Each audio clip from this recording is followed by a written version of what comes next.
Could Turkey and Israel clash over Syria? On the morning of May 3rd, when I began writing this article, international observers were reporting that Israeli drones had been seen over Damascus again.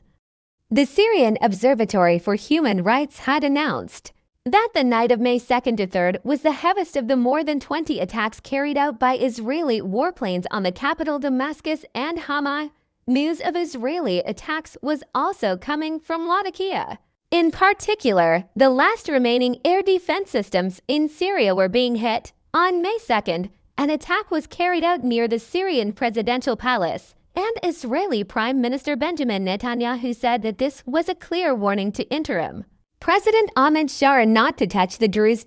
In May, Israeli aircraft attacked an extremist group that was carrying out attacks on the Druze minority near the capital Damascus. And Prime Minister Netanyahu claimed that this operation was aimed at warning the Sharaa government about the Druze. These attacks were carried out after the Turkish Foreign Ministry spokesperson Dinçu Kekali's warning on May 30th, which did not contain any harsh language, that Israel should stop its attacks on Syria.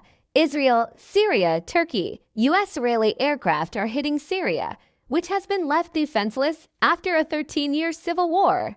Every day in front of the eyes of the world that the current justification is the Druze. The justification after Bashar Assad left his country on December 8th was to prevent the use of pro-Iranian groups by Syria's military facilities, including weapons depots. It should come as no surprise to anyone that similar attacks will soon be carried out to force Syria to be established on ethnic and sectarian representation, like Iraq and Lebanon, including a Kurdish and Alawite federation. We can see that this latest campaign began after Netanyahu got on a plane and complained to U.S. President Trump about Turkey after news that Turkey would establish a training base in Hama following a military training cooperation agreement with Syria. Trump praised Turkey and President Tayyip Erdogan in that meeting and asked Netanyahu to tell him if he had a problem with Turkey.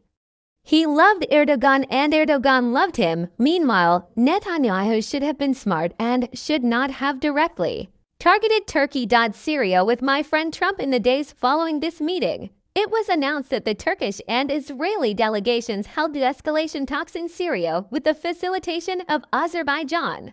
It has not yet been announced whether any results came out of these talks, for example, whether de-escalation lines were determined in Syria. As was the case with Russia in the past, it was understood once again during the days when the Syria attacks continued that Erdogan was not indifferent to Trump's feelings. The president said to the journalists on the plane on his return from his trip to Italy on April 29th, "With my friend Trump, I believe that we will gain a very different momentum in our bilateral relations in the new period. We see that we understand each other as to leaders regarding Syria." The Ministry of Foreign Affairs' polite warning to Israel that the attacks on Syria must be stopped was made after Erdogan's words were published. Turkey's problem with the U.S. in the Middle East region is not limited to Israel, Gaza, and now Syria. It is more focused on the PKK presence in Syria. Ankara has been asking the U.S. for years, since 2014, to cut off military, financial, and political support to the PKK's Syrian organization under the pretext of fighting against ISIS during the Obama era. The PKK's disarmament process. This is also a problem related to the PKK's disarmament process that the AKP government has fit into the slogan "Turkey without terrorism." The process seems to be stuck between the government's decision to first lay down its arms and dissolve and the PKK's conditions of first giving Abdullah Öcalan freedom of movement. AK party spokesperson Member Kalik said that the process that started with the initiative of MHP leader Devlet Bahçeli on May 2nd and developed with the call of PKK's founding leader Abdullah Öcalan became a state policy with the high will of our president. This was a message to the PKK in a way. Kalik also mentioned the factor of proxy wars that could hinder the process. At this stage, it is necessary to ask the following questions. Is there a role for a possible non-conflict? Let's not call it an agreement, consensus. A unity of understanding in the government's tendency not to target Israel with harsh accusations in recent weeks. For example, is the prevention of the CHP's Palestine rally within this framework?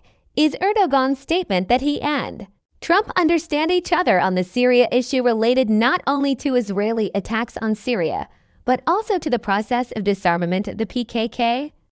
Is the expression proxy wars not only referring to Israel, but also the influence of Iran or some European countries? Other questions may be added, but these are enough for now to understand Ankara's patience.